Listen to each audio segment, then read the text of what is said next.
ஆளுமை கொள்வீர் என்ற தலைப்பில் 1 ஜூன் 2025 அன்று போடிநாயக்கனூரில் செம்மை நலக்களத்தை துவக்கி வைத்து ஆசான் மா செந்தமிழன் அவர்கள் ஆற்றிய உரை. அனைவருக்கும் வணக்கம். இந்த செழுமை வனத்துடைய நலக்களம் இன்று முதல் தொடங்கப்படுகிறது. இந்த நலக்களம் புறப்பூச்சிக்கான களம். சில புறப்பூச்சி மருந்துகள் வழியாக உடல் நலனை மேம்படுத்துவதற்கான வழிமுறைகள் இங்கு கடைபிடிக்கப்படும், கற்றுத்தரவும் படும். இங்கு கடைபிடிக்கலாம். நீங்களே புறப்பூச்சிகளை பூசிக்கொண்டு குளித்து வேது பிடித்துவிட்டு குளித்துவிட்டு செல்லலாம். இது நம் கொள்கைகளில் உடன்பாடு கொண்ட அனைவருக்குமான ஒரு களம். இந்த களத்தை இங்கு அமைத்து இதனை தொடர்ச்சியாக முன்னெடுப்பதற்கு விருப்பத்துடன் இருக்கும் நம்முடைய செம்மை குடும்ப உறுப்பினர்கள் ரவி, அமுதா, அவர்களுடைய பிள்ளைகள் மற்றும் அவர்களுக்கு ஒத்துழைப்பாக இருக்கும் என்னுடைய மாணவர்கள் ஆகியோர் ஒரு இன்றியமையாத பணியில் ஈடுபடுகிறார்கள். நீங்கள் உங்கள் தேவைகளை பொறுத்து இங்கு இதன் பயன்களை பெற வேண்டும். அதேவேளை உங்களால் இயன்ற பங்களிப்புகளை வழங்க வேண்டும். இதற்கு அது பங்களிப்பின் வழியாக தான் இது செயல்படும்.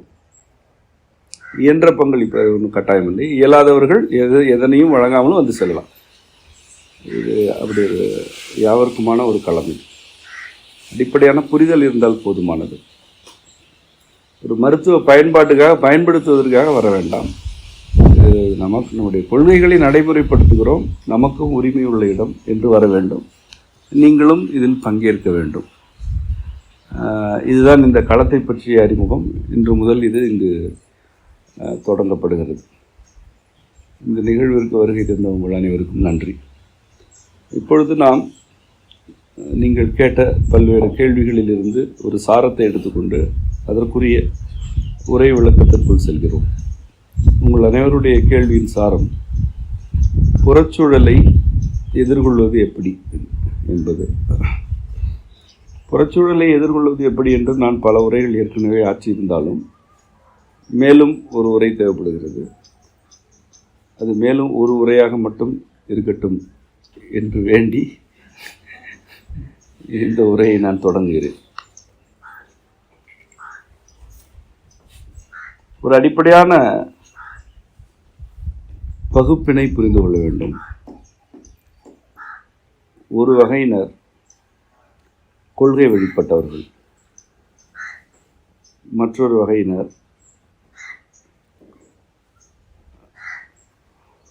பிறழ்ச்சி அல்லது கொள்கையிலி என்று சொல்லலாம். கொள்கை இல்லாதவர்கள், கொள்கை வேண்டாம் என்று கருதுபவர்கள் அல்ல. அவர்களுக்கு அப்படி ஒரு அறிமுகமும் இருக்காது.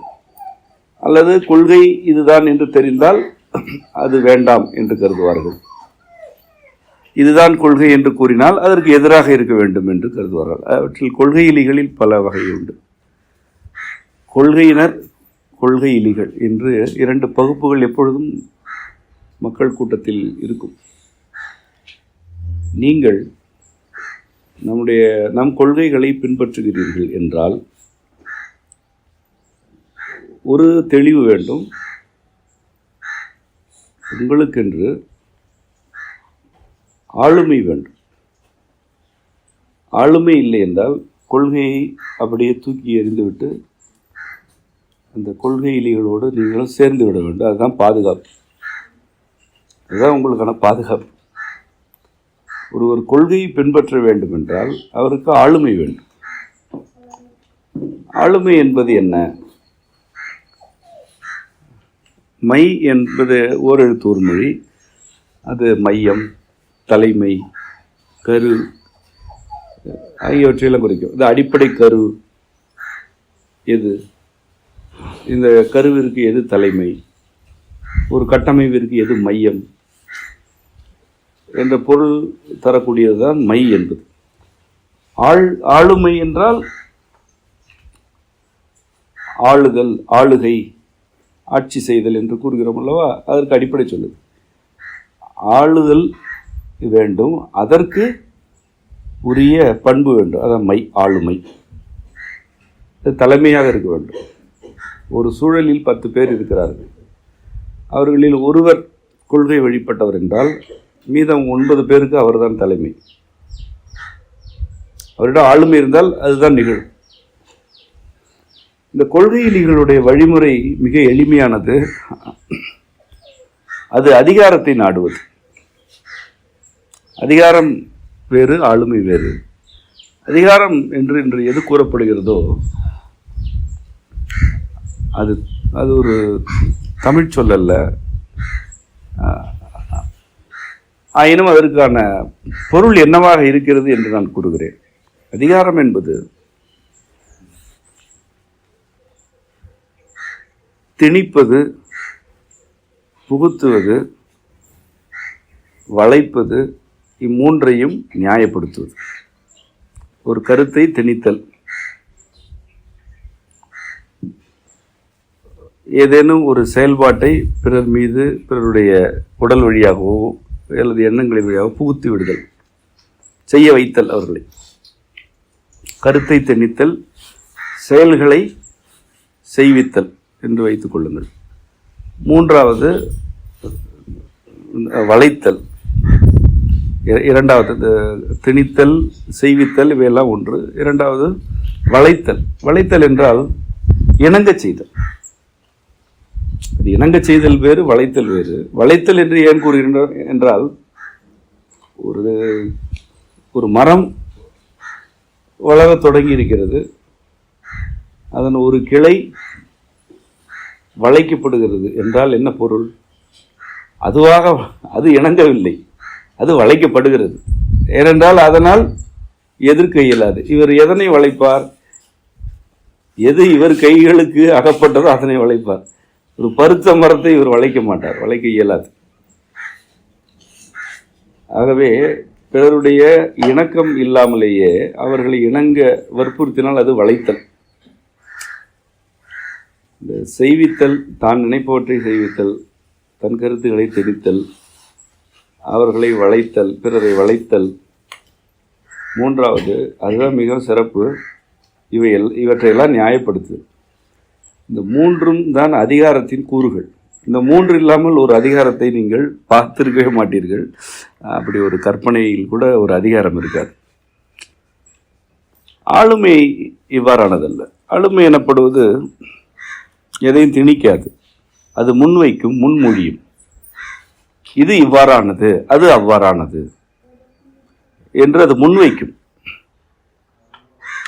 அது திணிக்காது. நீ இதை ஏற்றுக்கொள் என்று திணிக்காது. ஆனால் இது இவ்வாறானது, இதன் தன்மைகள் இப்படிப்பட்டவை என்ற கருத்து முன்வைக்கப்பட்டு கொண்டே இருக்கும். ஒரு முறை, இருமுறை அல்ல, எத்தனை முறை வேண்டுமோ அல்லது எத்தனை பிறவிகளுக்கு வேண்டுமோ அது மீண்டும் மீண்டும் அந்த கருத்து முன்வைக்கப்படும். அவ்வாறான ஆளுமைகள் முன்வைத்து கொண்டே இருப்பார்கள். ஒரு குடும்பம் என்று நாம் கொண்டால் கூட அந்த ஒரு குடும்பத்தில் ஆளுமையுடன் இருப்பவர்கள் திணிக்க மாட்டார்கள், ஆனால் தம் கருத்தை முன்வைத்து கொண்டே இருப்பார்கள். பிறர் எதையாவது செய்ய வேண்டும் என்று கேட்டால் செய்ய அனுமதிப்பார்கள், மறுக்க மாட்டார்கள். ஆனால் தம் கருத்தை முன்வைப்பார்கள், முன்மொழிவார்கள். தம் கருத்திற்கு மாறுபாடாக இருப்பதற்கு ஒத்துழைப்பும் கொடுப்பார்கள். என் கருத்துக்கு மாறுபாடாக நீ இருக்கிறாய், இதற்கு நான் ஒத்துழைப்பு கொடுக்கிறேன், ஆனால் இதுதான் என் கருத்து, நீ அதனை செய்ய வேண்டியதில்லை என்று கூறிக்கொண்டே ஒத்துழைப்பு கொடுத்தல். இதெல்லாம் ஆளுமை இருப்பவர்களிடம் மட்டும்தான் இது இருக்கும். மற்றவர்கள் பதற்றம் அடைவார்கள், இது நீ செய்யாதே என்பார்கள். கொள்கைகளில் உள்ள அதில் பல நிலைகள் உண்டு. அதில் வலிமை குறைந்தவர்கள் பதட்டப்படுவார்கள், இதை செய்யக்கூடாது என்று கதறுவார்கள், அழுவார்கள், உணர்ச்சிகளை கொட்டுவார்கள், மிரட்டுவார்கள். வலிமை இருந்தால் நிறுத்துவார்கள். அது அதிகார படிநிலைக்கு சென்றுவிடும். ஆளுமை அவ்வாறு இருக்காது. ஆளுமை முன்மொழியும், ஒரு கருத்தை முன்மொழியும். அடுத்ததாக அந்த கருத்தை விளக்கும், அதனை மீண்டும் மீண்டும் விளக்குதல். மூன்றாவதாக மிகவும் இன்றியமையாதது அதனை மெய்ப்படுத்துதல், அதாவது நடைமுறைப்படுத்தி காட்டுதல். முன்மொழிவு, விளக்கம், மெய்ப்பாடு, இந்த மூன்றும் ஆளுமைக்கு உரியன. திணித்தல், வளைத்தல், நியாயம் கற்பித்தல் ஆகிய மூன்றும் அதிகாரத்துக்குரியன. நீங்கள் இதில் எந்த பகுப்பில் இருக்கிறீர்கள் என்று உங்களுக்கு தான் தெரியும். இதுவரை நீங்கள் எதையும் யார் மீதும் திணித்ததே இல்லையா? யாரையும் எதற்காகவும் வளைத்ததே இல்லையா? இவற்றை செய்துவிட்டு உங்கள் செயல்களை நியாயப்படுத்தியதே இல்லையா என்று உங்களை நீங்களே கேட்டுக்கொள்ள வேண்டும். ஒருவேளை ஆம் என்றால் நீங்கள் முதலில் கொள்கை வழிபட்டவர்களாக மாற்றமடைய வேண்டும். கொள்கை வழிக்கு வரும்போது ஆளுமையுடன் வர வேண்டும். இங்கு வந்துவிட்டால் யாரையும் அதிகாரம் செய்ய இயலாது. இங்கு நீங்கள் வரும்பொழுது எல்லா ஆயுதங்களையும் கீழே போட்டுவிட்டு வர வேண்டும். இந்த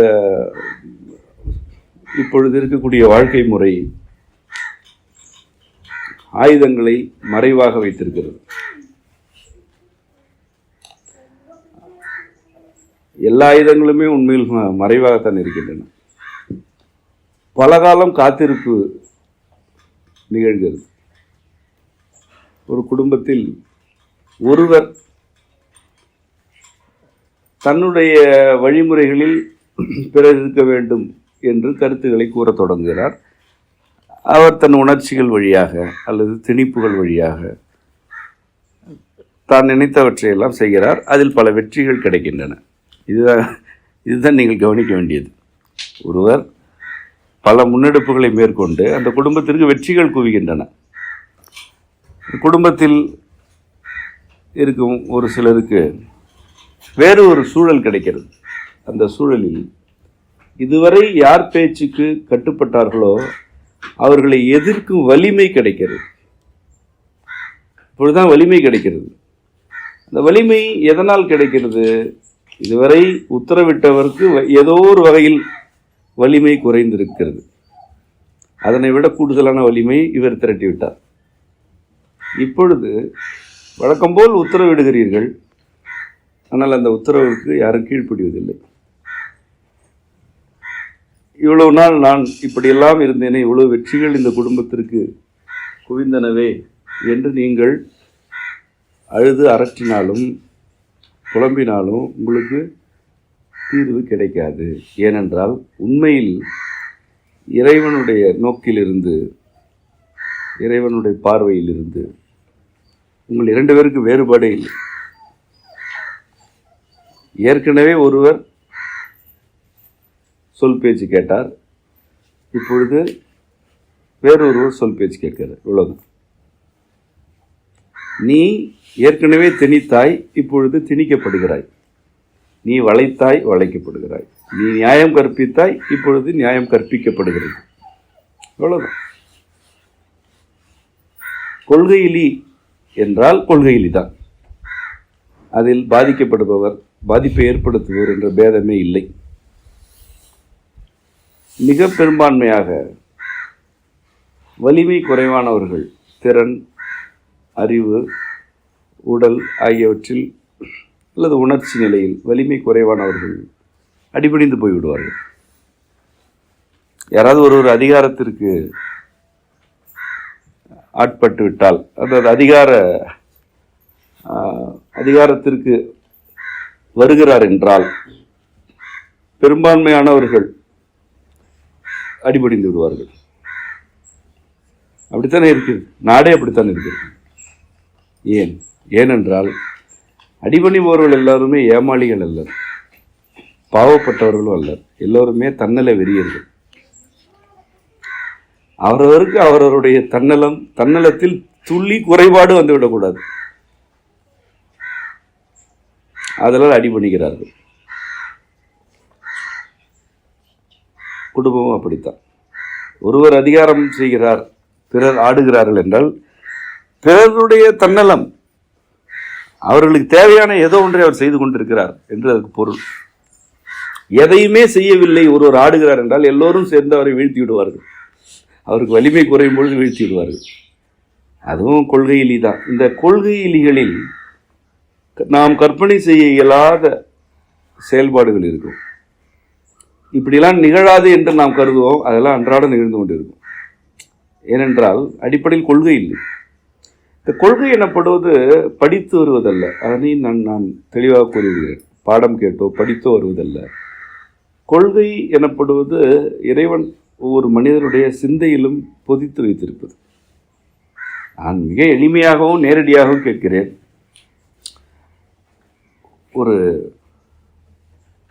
கணவர் என்பதனால் மனைவியை அடிக்கலாம் அல்லது அடிக்கக்கூடாது என்று 2 நிலைகள் இருக்கின்றன. இதில் எது கொள்கை?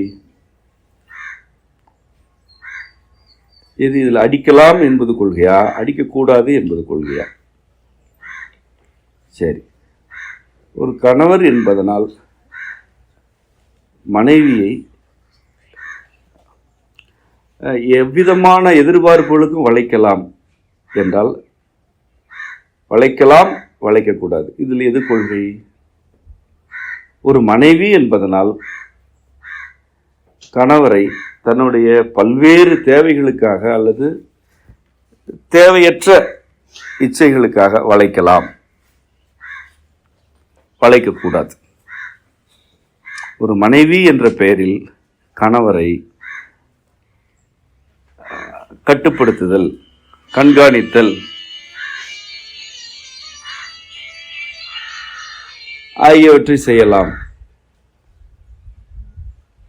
இவ்வாறு அவரை தன்னுடைய கட்டுப்பாட்டில் கொண்டு வரலாம், அதெல்லாம் வளைத்தல் செய்யலாம். இப்படியெல்லாம் கட்டுப்படுத்தலாம், கண்காணிக்கலாம், அல்லது கட்டுப்படுத்தக்கூடாது, கண்காணிக்கக்கூடாது. எது கொள்கை? நான் கேட்ட கேள்விகளுக்கான விடை உங்கள் அனைவருக்குமே தெரியும் இல்லையா? இது எங்கேயாவது நீங்கள் படித்திருக்கிறீர்களா? ஏதாவது ஒரு பாடநூலில் அல்லது ஒரு கொள்கை வழிபட்ட நூலில் மனைவியை அடிக்கக்கூடாது, கணவரை கட்டுப்படுத்தி கண்காணிக்கக்கூடாது என்று எங்கேயாவது படித்திருக்கிறீர்களா? இல்லை. இயல்பாகவே உங்களுக்கு விடை என்ன என்று தெரிகிறது அல்லவா? அதுதான் கொள்கை. உங்கள் எல்லோருக்குமே தெரியும். கொள்கை எனப்படுவது எம்பெருமான் அனைவரின் சிந்தனையிலும் பொதித்து வைத்தது. அது நம் அனைவருக்குமானது. இப்படி நான் 100 கேள்விகள் கேட்பேன். சிறுவர்களை அவர்கள் விரும்பும் வழியில் வாழ்வதற்கு ஒத்துழைப்பு கொடுக்க வேண்டும், அல்லது உங்களுக்கு பிடித்தவற்றில் ஈடுபடுத்த வேண்டும். இதில் எது விடை உங்களுக்கு தெரியும். இப்படி எந்த கேள்வி கேட்டாலுமே உங்களுக்கு விடை தெரியும். உங்கள் அனைவருக்குமே தெரியும். எப்படி தெரிகிறது? எல்லாருக்குமே எப்படி ஒரே விடை இருக்கிறது? ஏனென்றால் எல்லோரையும் படைத்த ஒருவன் தான் இந்த கொள்கைகளை எல்லோர் மனதிலும் உணர்த்தி கொண்டிருக்கிறான். இதுதான் கொள்கை எனப்படுவது. கொள்கை வழிபட்ட வாழ்க்கை என்றால் கனத்த நூல்களை பயிலுவதும் ஆழ்ந்த உரைகளை கேட்பதும் அல்ல. சிந்தையில் எது இருக்கிறதோ அதனை பெற்று அப்படியே வாழ்தல்.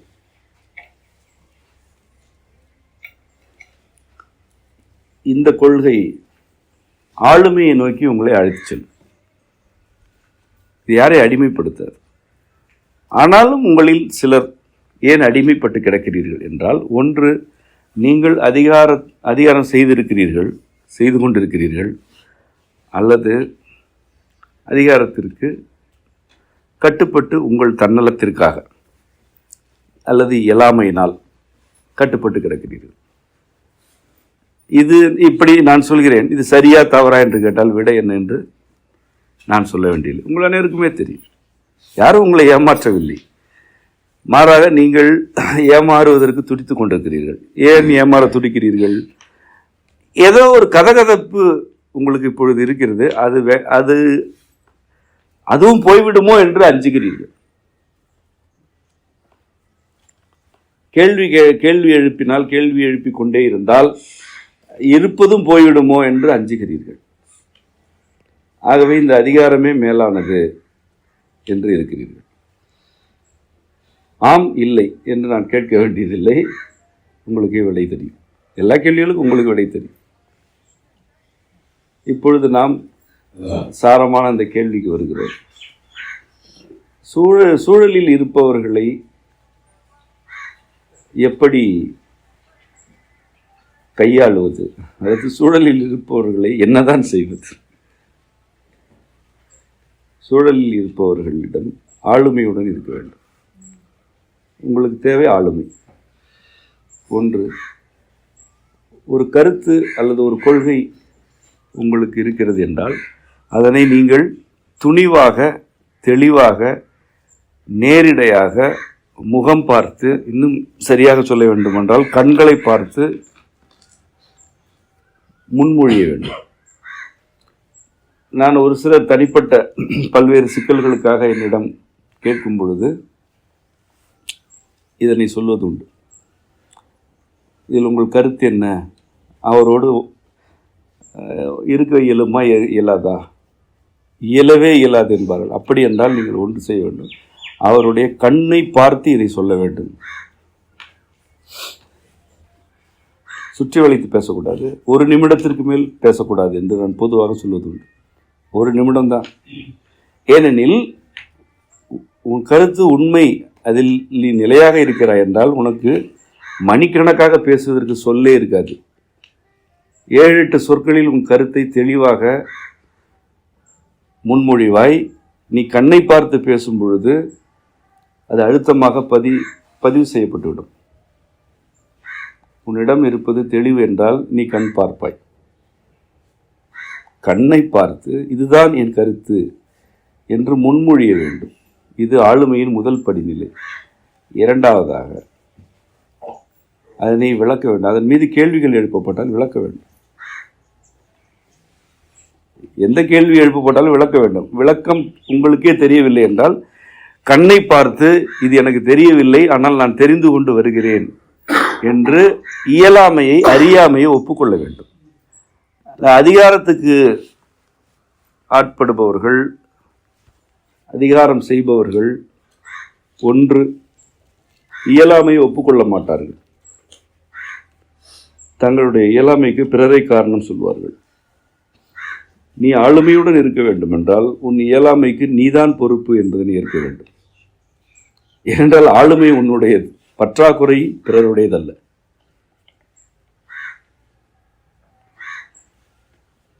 உன் தோள்களிலிருந்து விரியும் 2 கரங்களும் உன்னுடையவை என்றால் அவற்றின் வலிமையும் உன்னுடையது. அவற்றின் வலிமை குறைவும் உன்னுடையதுதான். உன் உடலில் இருக்கும் ஒவ்வொரு உறுப்பும் வலிமையுடன் இருப்பதற்கும் நீ பொறுப்பு, அது குறைவதற்கும் நீதான் பொறுப்பு. ஆளுமையுடன் நீ இருப்பதற்கும் அற்றுப்போவதற்கும் நீதான் பொறுப்பு. பிறரை காரணமாக்கக்கூடாது. மற்றவர்கள் இல்லை என்றால் நான் எப்படியோ ஆகியிருப்பேன் என்று பேசுபவர்கள் ஆளுமையற்றவர்கள்.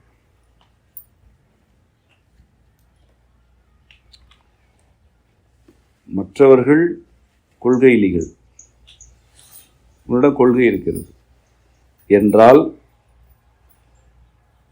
நீ ஆளுமையுடன் அல்லவா முன்மொழிய வேண்டும், கருத்தை முன்மொழிய வேண்டும். அது எந்த கருத்தாக இருக்கட்டும், அது சரியோ தவறோ, அதுதான் உன் கொள்கை என்னால் நீ அதைத்தான் சொல்ல வேண்டும், வேறு சொல்லக்கூடாது. உள்ளதை சொல்ல வேண்டும். பிறர் ஏற்றுக்கொள்வார்களா மாட்டார்களா என்று நீ எண்ண தொடங்கினாலே உனக்கு ஆளுமைக்கு எந்த தொடர்பும் இல்லை. உன் கருத்து 2வது மனிதர் 3வது மனிதர் தொடர்புடையது என்றாலோ அல்லது அவர்களுடைய ஒப்புதல் வேண்டும் என்றாலோ அது ஏற்றுக்கொள்ளப்பட்டாலும் மறுக்கப்பட்டாலும் பொருட்டல்ல என்று நீ இருக்க வேண்டும். ஒரு கருத்தை முன்மொழியும் போதே இதனை ஏற்றுக்கொள்ளவில்லை என்றால் என்ன ஆவது என்ற பதட்டம் வந்தால் நீ ஆளே இல்லை, நீ ஒரு ஆளே இல்லை. ஆள் என்ற சொல்லுக்கெல்லாம் ஆழ்ந்த பொருள் உண்டு. ஏனென்றால் ஆள் என்பதிலிருந்து ஆட்சி வருகிறது, ஆளுகை ஆளுமை ஆகியன வருகின்றன. நீ ஆளே இல்லை. ஒரு கருத்து முன்மொழியப்பட வேண்டியிருக்கிறது என்றால் அதனை கண் பார்த்து சுருக்கமாக செறிவாக கூற வேண்டும். அப்படி கூறுவதற்கு அந்த கருத்தில் தெளிவு வேண்டும் இல்லையா? உளறுவதற்கு, கோபத்தில் சொற்களை கொட்டுவதற்கு தெளிவு வேண்டாம். அது போகிற போக்கில் முகம் பார்க்காமல் நான் இப்படி இதை செய்ய போகிறேன் என்று சொல்லிவிட்டு தப்பித்து ஓடுவதற்கு தெளிவு தேவையில்லை. நின்று உட்கார வைத்து முகம் பார்த்து இதுதான் இதில் என் கருத்து என்று கூறுவதற்கு ஆழ்ந்த தெளிவு வேண்டும். அப்படி கூறும்போது ஏதேனும் கேள்விகள் எழுகின்றன என்றால் அவற்றுக்கான விளக்கங்கள் உன்னிடம் இருக்க வேண்டும். விளக்கம் இல்லை என்றால் இதில் எனக்கு தெளிவு குறைவாக இருக்கிறது, நான் தெளிவடைந்த பின் வருகிறேன் என்று ஏற்றுக்கொள்ளும் தன்மை வேண்டும். அதுவும் ஆளுமை. ஆளுமையில் வெற்றி தோல்வி இல்லை. அதிகாரம் வெற்றி தோல்வி ஆகியவற்றுக்கு இடையில் இருக்கிறது. அதன் ஒரு கரையில் வெற்றி, ஒரு கரையில் தோல்வி. இன்று அதிகாரத்திற்கு அடிபணிபவர் நாளை நானும் இந்த அதிகாரத்தில் ஏறுவேன் என்று அடிபணிவார். ஏற்கனவே ஏறியவர் கீழே இறங்கி அடிபணிந்து கிடப்பார். ஆளுமையில் அதெல்லாம் ஒன்றும் கிடையாது. வெற்றி தோல்வியெல்லாம் கிடையாது. ஆளுமையில் யாரை வளைப்பது இல்லை எனும் பொழுது எதனை வெற்றி பெறுவது, யாரை வெற்றி பெறுவது? ஆகவே ஒரு கருத்தை முன்மொழியும் போது அதில் தெளிவு வேண்டும். தெளிவடையாமல் ஒரு கருத்தை வெளியே பேசக்கூடாது. சரி, அதில் உள்ள பற்றாக்குறைகளை ஏற்றுக்கொண்டு அந்த பற்றாக்குறைகளெல்லாம் நிறைவு செய்து, அதாவது தெளிவு பெற்று ஏதோ ஒரு வகையில் தெளிவடைந்து மீண்டும் உரையாடும் பொழுது அதே போல கண்களை பார்த்து பேச வேண்டும். இதெல்லாம் உங்களுடைய கேள்விக்கு விடைகள். இதுதான் என் விளக்கம் என்று. அதன் பிறகும் மறுக்கிறார்கள் என்றால் அதன் பிறகு அவர்கள் போகிற போக்கில் மறுக்க மாட்டார்கள். எல்லா கேள்விகளுக்கும் விடைகள் கொடுத்து விட்டீர்கள், அந்த விடைகளை அவர்களால் மறுக்க இயலவில்லை என்றால் உணர்ச்சி தான் மேலிடும், பதட்டம் ஏற்படும். பலருக்கு, அனைவருக்கும் அல்ல. பதட்டம், அரற்றல், அச்சுறுத்தல் இப்படியெல்லாம் ஏற்படும். அது ஏன் ஏற்படுகிறது? தோல்வியை ஒப்புக்கொள்ள இயலாமையினால் ஏற்படுகிறது. அல்லது உண்மையிலேயே அதை ஏற்றுக்கொள்ள இயலாமல், நீங்கள் சொல்வதை மறுக்க இயலவில்லை, அதே வேளை ஏற்றுக்கொள்ளவும் இயலவில்லை, அதனால் ஏற்படுகிறது. இங்குதான் இரண்டாவது விளக்கம். இந்த கருத்தை விளக்க தெரிய வேண்டும். அதன் பல்வேறு கூறுகளை விளக்க வேண்டும். பொறுமையாக உட்கார வைத்து விளக்குகிறேன் என்று பேசிக்கொண்டே இருக்கக்கூடாது. கேள்வி எழுந்தால், அதற்கான சூழல் வாய்த்தால் விளக்கம் சொல்ல வேண்டும். முதலில் முன்மொழிவு, அதற்கு தேவை தெளிவு. இரண்டாவது விளக்கம். இந்த விளக்கத்திற்கு என்ன வேண்டும்? அதில் ஆழ்ந்த அறிவு வேண்டும். ஒன்றை விளக்க வேண்டும் என்றால் அதில் ஆழ்ந்த அறிவு வேண்டும், அறிதல் வேண்டும். அதற்கு அதனை விளக்கும் பொழுது பலர் உங்களோடு ஒத்துழைப்பார்கள். பலருக்கு விளக்கம் தேவைப்படுகிறது, அவ்வளவுதான். வேறு பலர் இப்பொழுதும் இதனை ஏற்க மாட்டேன், இது நீ சொல்கிறாய், ஆனால் இது இப்படி இருக்காது என்பார்கள். இங்குதான் மூன்றாவது இருக்கிறது, மெய்ப்பாடு. அதனை மெய்ப்படுத்த வேண்டும், நடைமுறைப்படுத்தி காட்ட வேண்டும், அல்லது நடைமுறைப்படுத்துபவர்களை காட்ட வேண்டும். உன்னால் முழுமையாக இயலவில்லை என்றாலும் ஒரு சிறு பகுதியாவது நடைமுறைப்படுத்தி காட்ட வேண்டும்.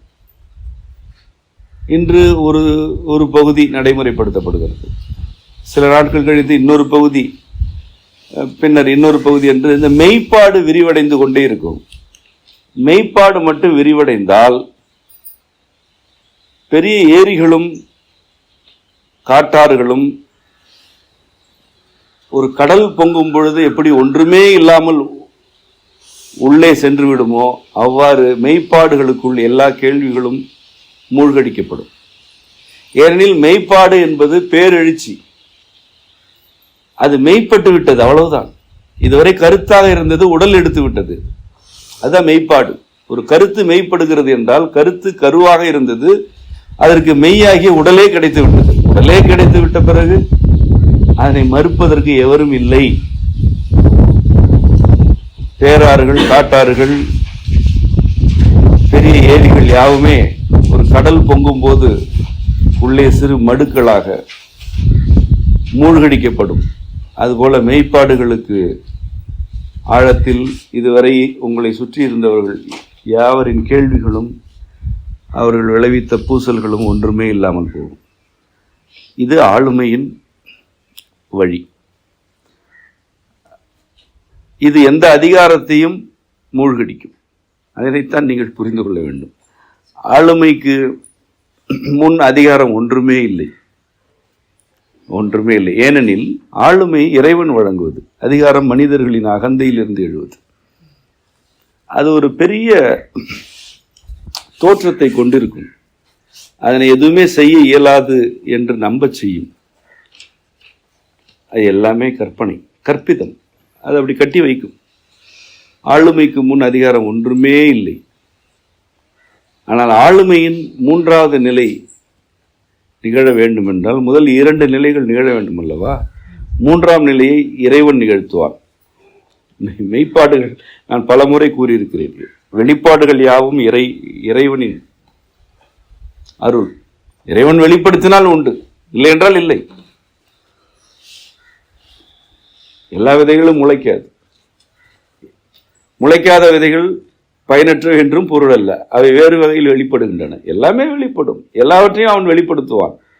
சிலவற்றை செடிகளாக்குவான், சிலவற்றை மட்காக்குவான், சிலவற்றை பல உயிரினங்களின் உணவாக்குவான். எல்லாமே வெளிப்படும். எல்லா கருத்துகளும் மெய்ப்படும். ஆனால் கருத்துகள் தெளிவாக இருக்கின்றன என்றால், அவை உரிய விளக்கங்களுடன் இருக்கின்றன என்றால் மெய்ப்படுத்தப்படும். இந்த 1, 2 ஆகிய படிநிலைகள் உங்கள் ஒவ்வொருவருக்கும் இருக்கும் உரிமை. அது பொறுப்பு. அதுதான் உங்களுடைய பொறுப்பு. 3வது படிநிலை இறைவன் நிகழ்த்தி விடுவான். ஒரு கருத்து உங்களிடம் இருக்கிறது, அதில் தெளிவு இருக்கிறது, அதில் பல்வேறு கூறுகளுக்கான விளக்கம் இருக்கிறது. இந்த தெளிவும் விளக்கமும் உங்கள் சூழலில் உள்ளவர்களுக்கு உங்களால் வழங்கப்படுகின்றன. அதில் நீங்கள் சோர்வடையவில்லை, நீங்கள் தளர்ச்சி அடையவில்லை என்றால் இறைவனை மெய்ப்படுத்துவார். மாறாக நீங்கள் தடுமாறுகிறீர்கள். அது முன்மொழிவே நான் புரிந்து கொண்டவரை இந்த முதல் படிநிலையிலேயே பெரும்பகுதியினர் இல்லை. அவர்கள் முன்மொழிவதில்லை. ஒரு உணர்ச்சியில் எதையாவது கொட்டுகிறார்கள், அல்லது முகம் பார்த்து பொறுமையாக தம் கருத்தை கூறுவதில்லை. அப்படி கூறும் பொழுது எதிர்கேள்விகள் வந்தால் அவற்றிற்கு உரிய விளக்கம் அளிக்காமல் உணர்ச்சிக்கு ஆட்படுகிறார்கள். அதாவது அவர்கள் தூண்டினால் இவர்கள் ஆடுகிறார்கள். அவர்கள் உங்களுக்கு சினம் ஊட்ட வேண்டும் என்று முடிவெடுத்து விட்டால் அவர்கள் உங்களுக்கு சினம் ஊட்டுவார்கள். உங்களை அழ வைக்க வேண்டும் என்று அவர்கள் முடிவெடுத்தால் அழ வைப்பார்கள். ஏனெனில் அதிகாரம் என்பதே அதுதான். அது திணிக்கும், வளைக்கும், அவற்றை நியாயப்படுத்தும். ஒரு உணர்ச்சியை அது உன் மீது திணிக்கும், உணர்ச்சியால் உன்னை வளைக்கும். இறுதியில் இதனை தவிர எனக்கு ஒரு வழி இல்லை என்று அதனை நியாயப்படுத்தும். அல்லது அப்படி நான் என்ன செய்து விட்டேன், அவர்களை விடவா நான் கொடுமையாக நடந்து கொண்டேன், இவர்களை விடவா நடந்து கொண்டேன் என்று ஏதோ ஒரு வகையில் நியாயப்படுத்தும். ஏனென்றால் அதிகாரத்தை நியாயப்படுத்துதல் இல்லாமல் நிலைநாட்டவே இயலாது. எல்லா அதிகாரங்களுமே நியாயம் என்ற 3வது புள்ளியில் தான் நிலைநாட்டப்படும். எது வேண்டுமானால் செய்துவிட்டு நியாயப்படுத்தலாம். நீங்கள் இன்றைய சமூகத்தின் அதிகார நிகழ்வுகள் யாவற்றையுமே நோக்குங்கள், எல்லாவற்றையுமே பாருங்கள். உங்களை சுற்றி என்ன நிகழ்கிறது? எல்லாமே அநியாயங்கள் தான். ஆனால் எல்லாவற்றுக்கு பின்னால் ஒரு நியாயம் இருக்கும். வெளிப்படையாக அநியாயங்கள் நிகழ்கின்றன, வெளிப்படையாக நிகழ்ந்து கொண்டே இருக்கின்றன. ஆனால் எல்லா அநியாயங்களுக்கு பின்னாலும் ஒரு நியாயப்படுத்தல் இருக்கு. நியாயப்படுத்தல் இல்லாமல் எந்த அநியாயமும் இங்கு இல்லை, இல்லையா? இல்லை, அதிகாரம் முற்றி போயிட்டு, இது முற்றி போனோம். அதிகாரம் முற்றி போய் அது வீழ்ச்சி அடையும் காலம் இது. ஒட்டுமொத்தமாகவே இது இற்று விழுந்து வீழ்ச்சி அடைய போகிறது. ஒரு சில ஆண்டுகள் தான், யாரும் தாங்கி பிடிக்க இயலாது. சமூகமே பிறழ்ச்சி அடைந்து விட்டது. அதிகாரத்தில் இருப்பவர்கள் யாவரும், நான் மீண்டும் கூறுகிறேன், அதிகாரத்தில் இருப்பவர்கள் யாவரும் பிறழ்ச்சி அடைந்து விட்டார்கள். நீங்கள் அதனை பார்ப்பீர்கள். அவர்களுக்கு எதிரே எவ்வளவு மெய்ப்பாடுகள் காட்டப்பட்டாலும் அவர்களுக்கு அது புரியாது. அது அந்த அளவு பிறழ்ச்சி அடைந்து விட்டார்கள். சமூகமே இப்படி இருக்கும் பொழுது ஒரு குடும்பத்தில் இருப்பவர்கள் என்ன தெளிவுடன் இருந்து விடுவார்கள். ஒட்டுமொத்தமாகவே சமூகமே பிறழ்ந்து கிடக்கிறது. ஆளுமை உடன் இருக்க வேண்டியவர்கள் யாவருமே அதிகார பிசாசுகள் ஆகிவிட்டார்கள். அவர்களுக்கு இதற்கு மேல் என்ன வேண்டும் என்று உண்மையில் அவர்களுக்கே தெரியவில்லை. நாக்கு மரத்து போனால் உணவின் அளவு தெரியாது. அதுபோல உணர்ச்சி மரத்து, அறிவு மரத்து, பிறழ்ச்சி அடைந்த அதிகாரம் இன்னும் என்ன வேண்டும் என்றே தெரியாமல் இன்னும் பேராசையில் இருக்கிறது. நான் எல்லா அதிகார மையங்களையும் கூறுகிறேன். எல்லா அதிகார மையங்களுமே பேராசையுடன் இருக்கின்றன. உண்மையில் அவர்கள் அனைவருக்குமே நாக்கு மரத்து போய்விட்டது. அது எவ்வளவு உணவு உட்கொண்டாலுமே செரிக்காது, நோய்தான். ஆனால் இன்னும் வேண்டும் இன்னும் வேண்டும் என்றுதான் அனைவருமே இருக்கிறார்கள். அது பிறழ்ச்சி. அவர்கள் இது வேண்டும் என்று கூட செய்வதில்லை. அந்த நிலையில் தான் இன்று இருக்கிறது. அதிகாரமே இப்படித்தான் இருக்கிறது. தனி மனிதர்களும் அவரவர் நிலைக்கேற்ப இப்படித்தான் இருக்கிறார்கள். அவர்களுக்கு இது வேண்டும் என்பதற்காக கூட செய்வதில்லை. என்ன செய்கிறோம் என்றே தெரியாது, என்ன பேசுகிறோம் என்றே தெரியாது, இது ஏன் பேசுகிறோம் இதனை என்று தெரியாது. அந்த அளவு பிறழ்ச்சி இருக்கிறது. அதிகாரத்துடைய வீழ்ச்சி இப்படித்தான் இருக்கு. அதிகாரம் இப்படித்தான் வீழ்ச்சி அடையும். பிறழ்ச்சி அடைந்தால் வீழ்ச்சி அடையும். நான் ஏற்கனவே கூறியதான், கண்ணெதிரே நீ அழியப் போகிறாய் என்பதற்கு 1000 சான்றுகளை அடுக்கினாலும் அவர்கள் 1001 இருக்கிறது, அது வரும் என்று காத்திருப்பார்கள். நீங்கள் அதிகாரத்தை காப்பாற்ற இயலாது. இந்த காலத்தில் வாய்ப்பே இல்லை. அது என்ற அளவு அழிக்கும், அழித்துவிட்டு தானும் இற்று போய்விடும், அழிந்துவிடும் எல்லா அதிகார மையங்களும். நான் மீண்டும் மீண்டும் கூறுகிறேன், எவையெல்லாம் அதிகார மையங்களோ அவை யாவுமே இற்று போகும். இன்னும் சில ஆண்டுகள் ஆகும். அது எவ்வளவு பேரை அழித்து விட்டு அழிந்து போகும் என்பதுதான் நோக்க வேண்டியது. அதிகாரத்தை நாடுவோர் அழிந்து போவார்கள். உங்கள் அனைவருக்கும் தெரிந்த துறை எடுத்துக்கொள்ளும், மருத்துவத்துறை. அது தான் இற்று போய் கொண்டுதான் இருக்கிறது. அது ஒரு உச்சத்தை தொட்டு விட்டது. அது வீழ்ச்சி அடையும் போது அது மட்டுமா வீழ்ச்சி அடையும்? ஒரு பெருங்கூட்டத்தை சேர்த்து கொண்டு வீழ்ச்சி அடைய போகிறது. அப்படி ஒவ்வொரு துறையும் அதிகாரத்தில் உச்சமடைந்து இற்று போய் கொண்டிருக்கும் சூழல் இருக்கு. இதில் கொள்கை வழிபட்ட வாழ்க்கை வாழ வேண்டும் என்று விரும்புபவர்கள் எப்படி இருக்க வேண்டும்? ஆளுமையுடன் இருக்க வேண்டும். சூழலில் எது நிகழ்ந்தாலும் பதட்டப்படக்கூடாது. ஏன்? உன்னை வழிநடத்துபவன் இறைவன். உனக்கு கொள்கை சிந்தையில் பொதிக்கப்பட்டது. நீ கசடுகளை எல்லாம் நீக்கிவிட்டு உன்னுடைய இயல்புகளில் உள்ள கருத்துக்களை மட்டும் பெற்றுக்கொள்கிறாய். அந்த கருத்துக்களை நீ உருவாக்கி கொள்ளவில்லை. பிறரை அவர்கள் சம்மதம் இல்லாமல் துன்புறுத்தக்கூடாது, இணங்கச் செய்யக்கூடாது. அது ஒரு துன்புறுத்தல் என்பதனை யாரும் கற்றுத்தர வேண்டியதில்லை. அது எல்லோருக்குமே தெரியும். ஏனென்றால் இறைவன் ஏற்கனவே இந்த வழிகாட்டலை பொதித்து விட்டான்.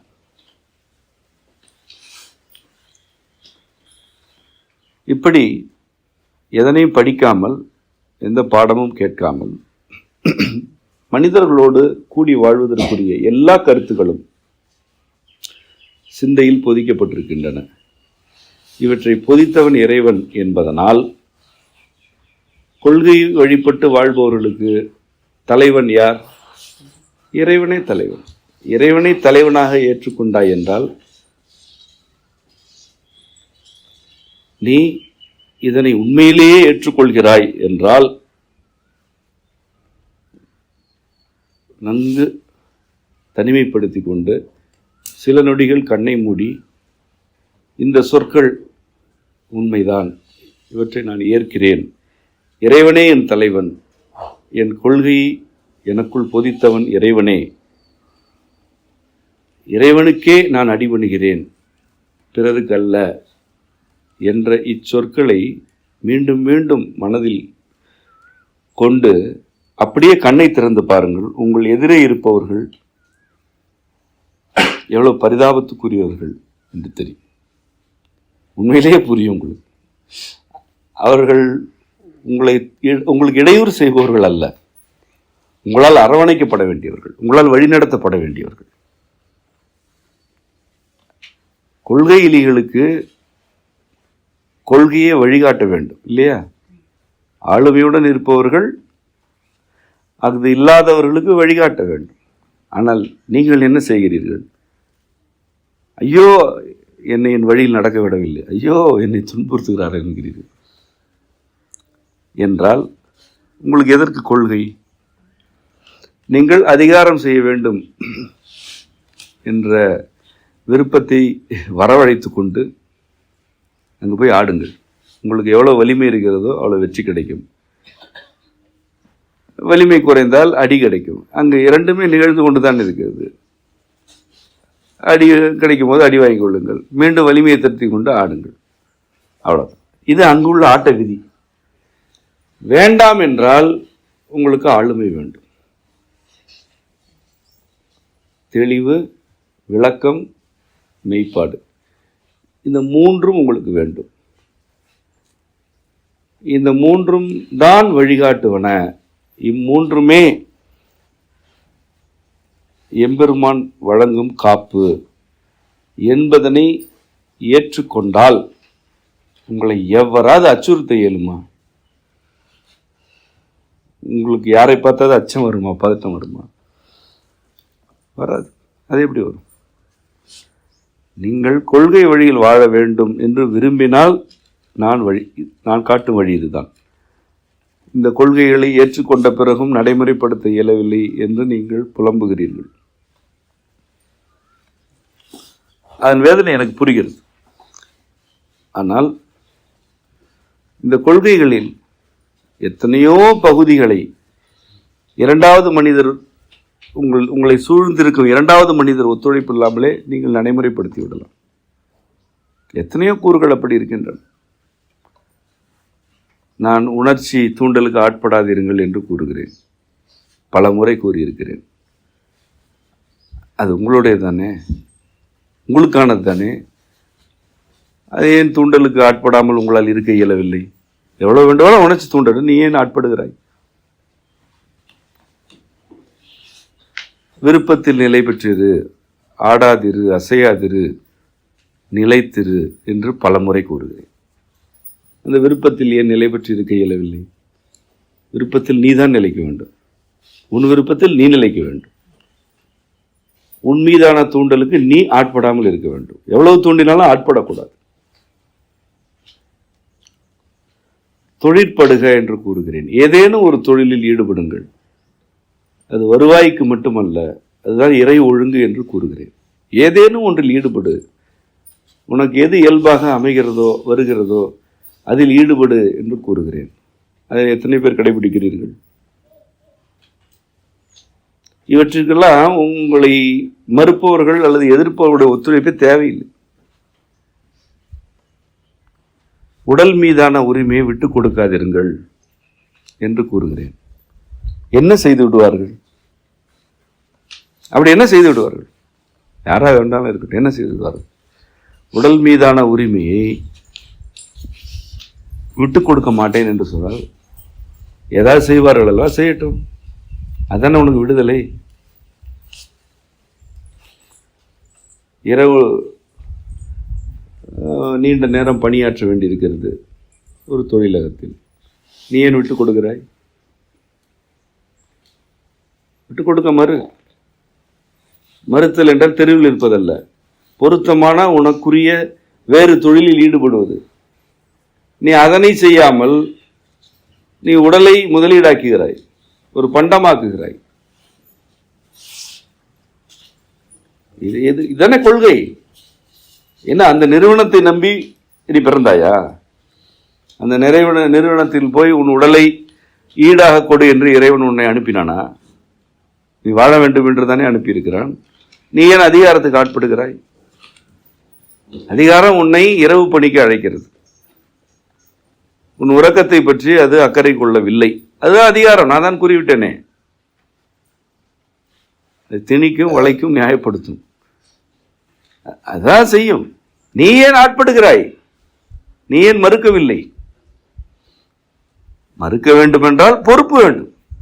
இது எனக்கு வேண்டாம் என்றால் எது எனக்கு வேண்டும் என்று தெரிய வேண்டும். அதனை செய்தாயா? அதனை செய்யும் பொழுது, நடைமுறைப்படுத்தும் பொழுது யாராவது எதிர்த்தால் எதிர்த்து நில். வேறு எதற்குத்தான் நீ எதிர்த்து நிற்க போகிறாய்? உன் உடல் மீதான உரிமையை காப்பதற்கே சிலரை நீ எதிர்க்க மாட்டாய் என்றால் முதுகெலும்பு எதற்கு? நிமிர்ந்து நிற்பதற்கு தானே முதுகெலும்பு. எதற்கு? வேற எதற்கு நீ எதிர்த்து நிற்கப் போகிறாய்? உன் அறிவின் உரிமைகள் பறிக்கப்படுகின்றன. உன் இயல்பான நாட்டங்களின் உரிமைகள் பறிக்கப்படுகின்றன. அந்த உரிமைகளை ஏன் விட்டுத் தருகிறாய்? விட்டுத் தரவில்லை என்றால் என்ன நிகழும்? நீ ஏன் இவற்றில் எனக்கு உடன்பாடு இல்லை என்பதனை முன்மொழிந்து விளக்கி எது உடன்பாடானது என்பதனை நோக்கி பயணித்து மெய்ப்படுத்தக்கூடாது? மெய்ப்பாடு நோக்கி நீ ஏன் நகரக்கூடாது?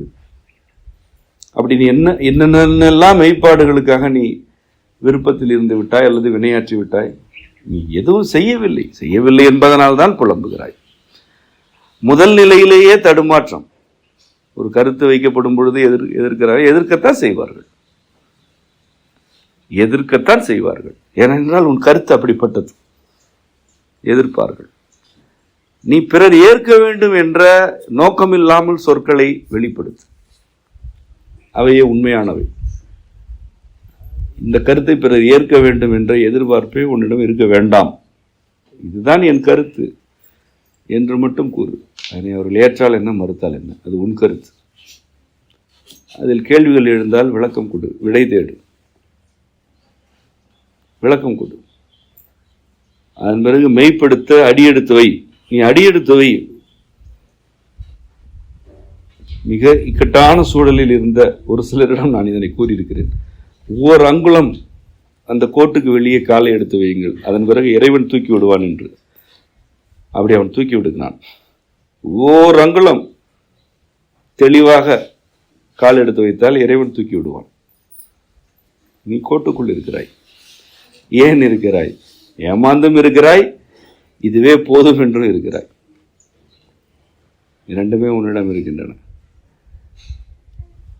ஆளுமை இல்லாமல் கொள்கையை பின்பற்ற இயலாது. அதனை நன்கு புரிந்து கொள்ளுங்கள்.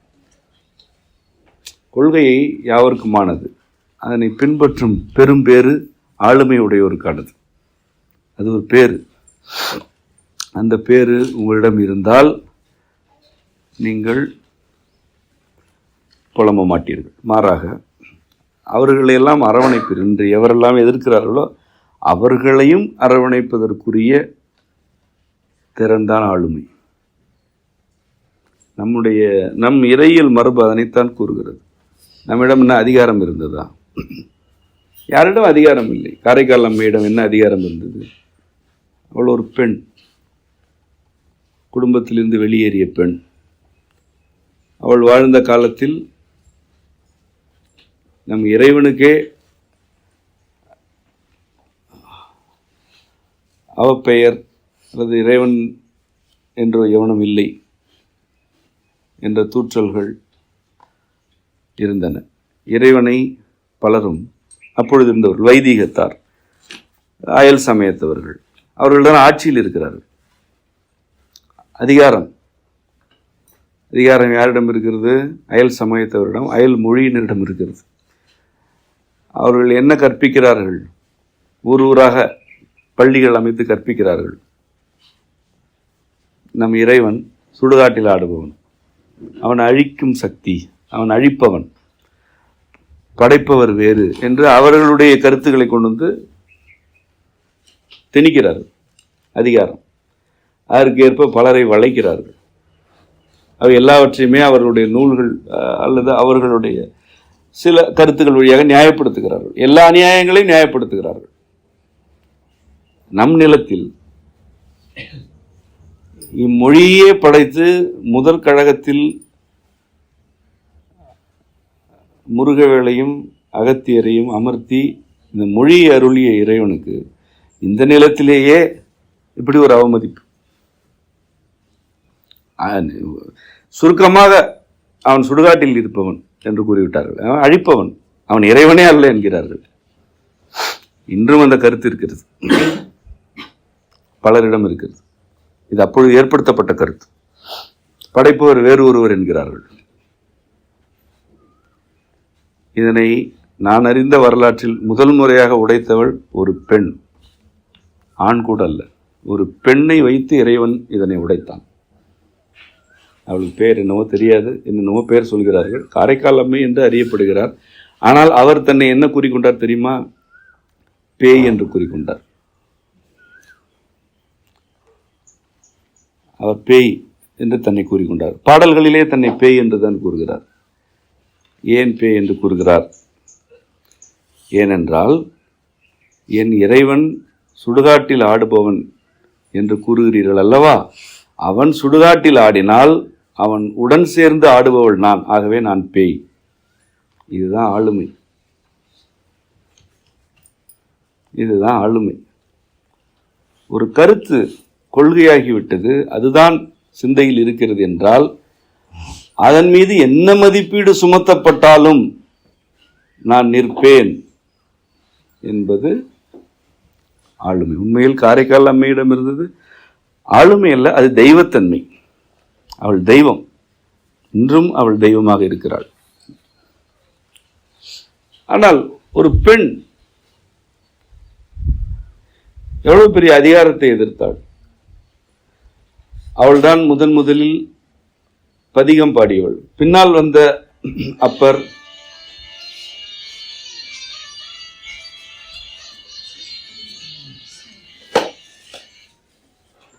பின்னால் வந்த அப்பரடிகள், சுந்தரமூர்த்தி நாயனார், திருஞான சம்பந்தர்,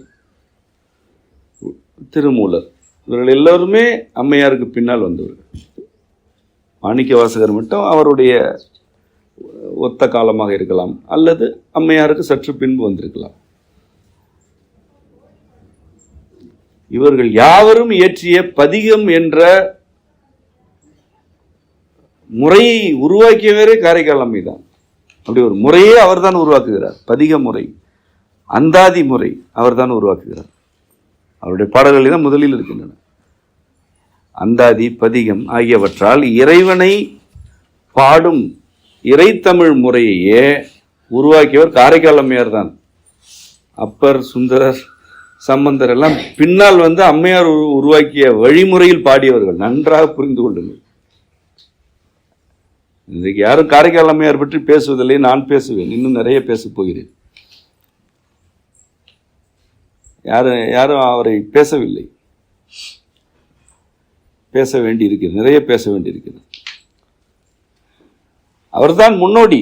இறை தமிழுக்கு அவர்தான் முன்னோடி. இசைத்தமிழுக்கு, இறை இசை தமிழுக்கு அவர்தான் முன்னோடி. அவர்தான் இசை முறையை உருவாக்கியவர். நமக்கு இறை இசை முறை உருவாக்கியவர். ஏறத்தாழ 18 இசைக்கருவிகளை அவர் தன்னுடைய பாடலில் குறிப்பிடுகிறார். இவங்க தான் உரை வேணும்னு கேட்டுருந்தோம். புரியுதா?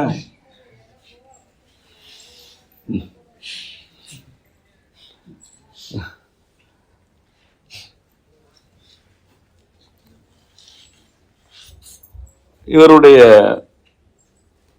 முதல் பாடல் நாம் கூட ஏற்கனவே நான் தான் பாடினேன். அந்த பாடலை செம்மை இசையில் முதல் பாடலே பிறந்து மொழி பயின்ற பின் எல்லாம் காதல் சிறந்து நின் சேவடியே சேர்ந்தேன் என்று இருக்கிறது.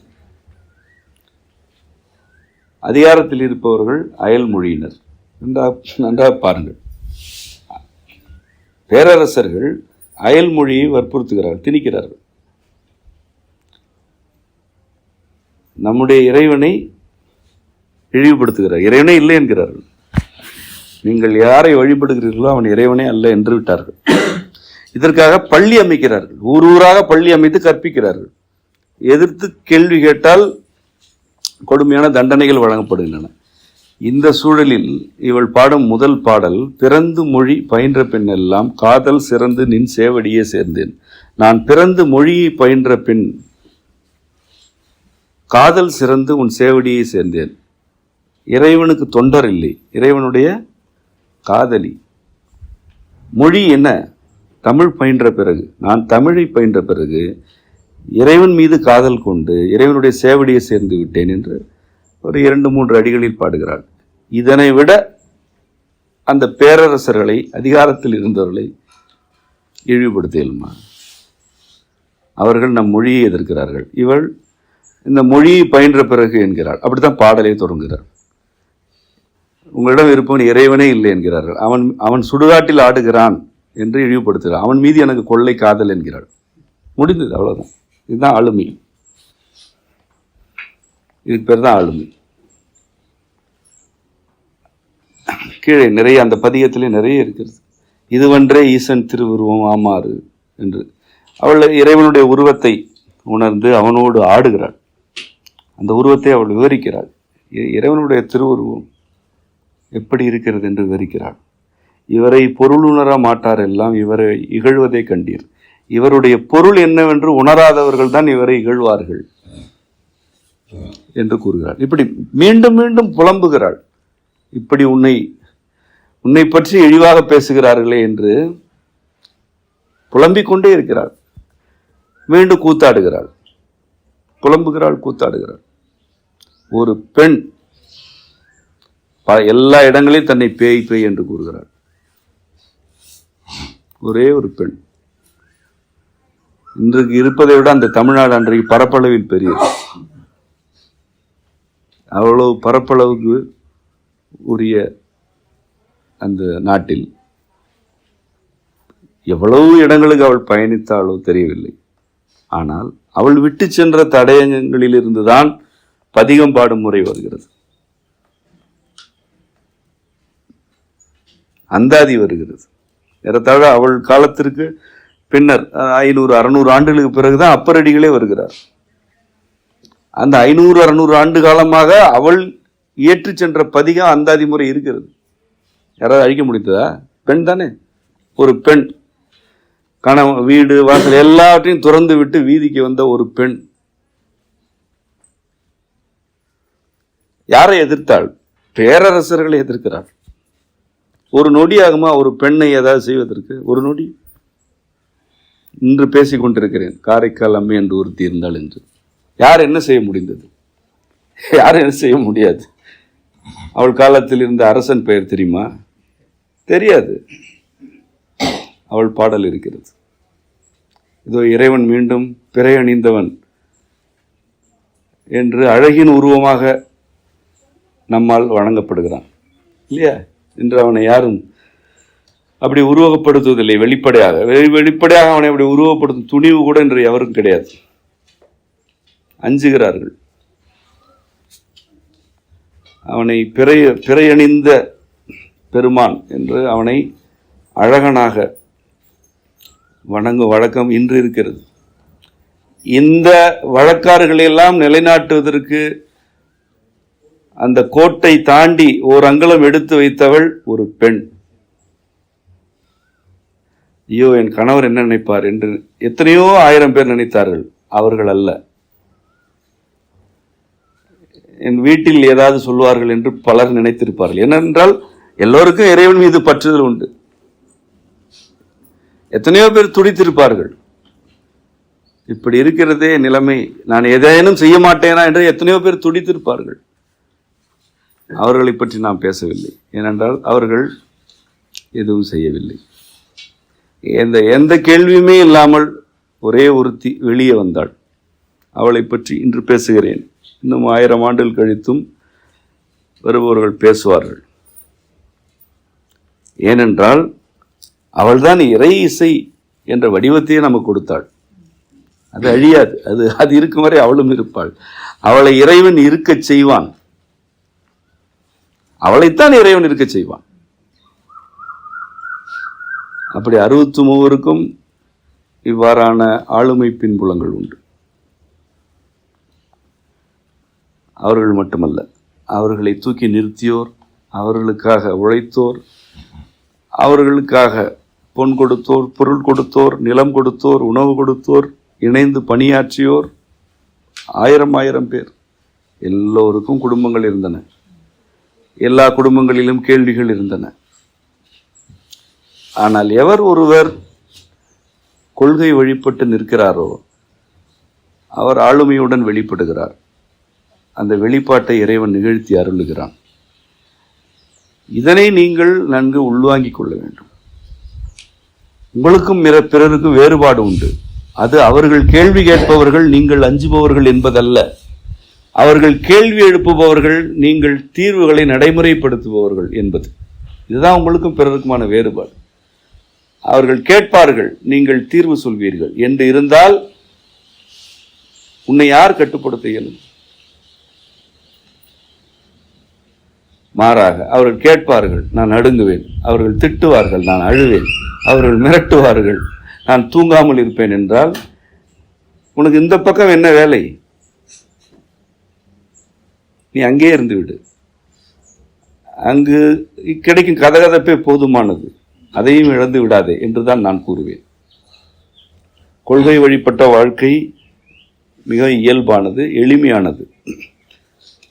ஆனால் அது ஆளுமையை கோருகிறது. எளிமை என்பதே உண்மையில் ஆளுமைதான். எளிமை தன்னை முன்மொழிந்துவிடும். தான் எவ்வாறு இருக்கிறோமோ அதை அவ்வாறே கூறிவிடும். ஏதாவதுனா எளிமை எதையும் மறைத்து வைக்காது, மூடி மறைக்க ஒப்பனை இருக்காது எளிமை. ஏனென்றால் அது முன்மொழிகிறது. அருகே சென்றால் தான் எவ்வாறான தன்மையில் இருக்கிறோம் என்பதனை அது விளக்கும். அதுதான் எளிமை. எளிமையாக ஒன்று விளங்குகிறது என்கிறீர்கள், அதுக்கு என்ன பொருள்? அது எளிமையாக இருக்கிறது, அதனால் விளங்குகிறது. மூன்றாவது, அது இப்ப நீங்கள் யார் வேண்டுமானாலும் எளிமையான ஒன்றை நடைமுறைப்படுத்தலாம் இல்லையா?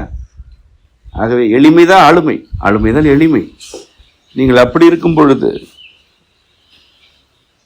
உங்கள் மீது யார் அதிகாரத்தை செலுத்த இயலும்? எளிமையின் மீது யார் அதிகாரம் செலுத்த இயலாது. எவர் பகட்டுக்கு ஆசைப்படுகிறாரோ அவருக்கு தான் ஆசை காட்டி அதிகாரம் செய்யணும். எனக்கு எளிமை போதும் என்று இருப்பவர்களெல்லாம் அதிகாரம் செய்யலாது. இவையெல்லாம் கருத்துகள். இந்த கருத்துக்களை நீங்கள் கொள்கைகளாக கொண்டு அவரவர் நிலைக்கேற்ப உள்வாங்கி வாழ்க்கையில் நடைமுறைப்படுத்த வேண்டும். உங்கள் அனைவருக்கும் அம்மையப்பரர் நிறைவதாக. நன்றி.